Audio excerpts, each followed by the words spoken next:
I'm Tracy Heatley from Better Networking. Most people know me from Business Over Breakfast. I've been networking for over 20 years. Since 2007, I've been operating my own Bob Clubs networking groups. And throughout that time, I've been kind of unofficially training people and officially training people.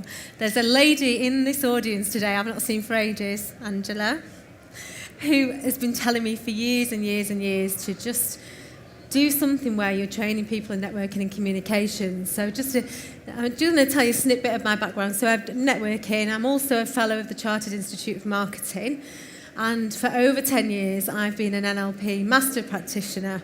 And what I've done is combined all of those skills to help other people get the most out of the networking. So for me and for you, it should all be about building rapport, building relationships to get the referrals, to get the results. So first point of rapport is smile, interact with the people, change your body language to suit them. I could spend hours teaching people on mirroring and matching, but when I say that people like people that are like them, that doesn't mean you have to change who you are, but what you can do is you can adapt the way you stand, you can adapt the way your body language is, and I'm not suggesting that you copy somebody so that they know that you're copying everything that they do. It's not like that, but if you're very subtly mirroring and matching people, it's far easier to build a rapport with them. Even in the way that you speak, if you speak really, really quickly, so people are predominantly visual, kinesthetic, get my words out, kinesthetic, or audio. Now, if you're speaking to somebody that's visual, generally they'll speak quite quickly. So if you've got a visual person that's speaking to somebody that's perhaps more auditory, for example, they might talk a little bit slower. If you're going 10 to the dozen, they're going to be like, ooh, ooh, ooh, ooh, and step back. So if you could just change the tonality in your voice ever so slightly and just become a little bit more like the people or the person that you're networking with. I'm not an artist, okay? This is a cake. It's not a 3D cake. But if you segment your market like this, if you've got different customers, then you put them into one, and then you work out how you're going to do your marketing for them that way.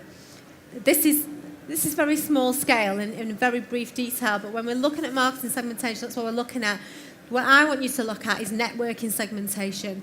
Really break down your target market. Who is it that you would need to approach? Now, what you would do ordinarily, let's say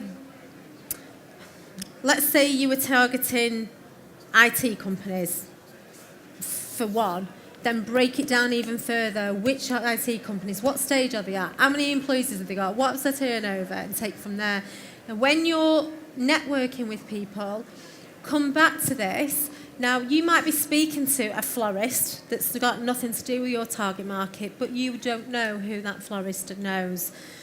You don't know what you're missing out on. And unfortunately, with networking, you never know what you've missed out on. And for me, it's about finding a balance. I've heard people giving advice on networking saying, I don't know, if somebody says, I'm an accountant, oh, don't say you're an accountant.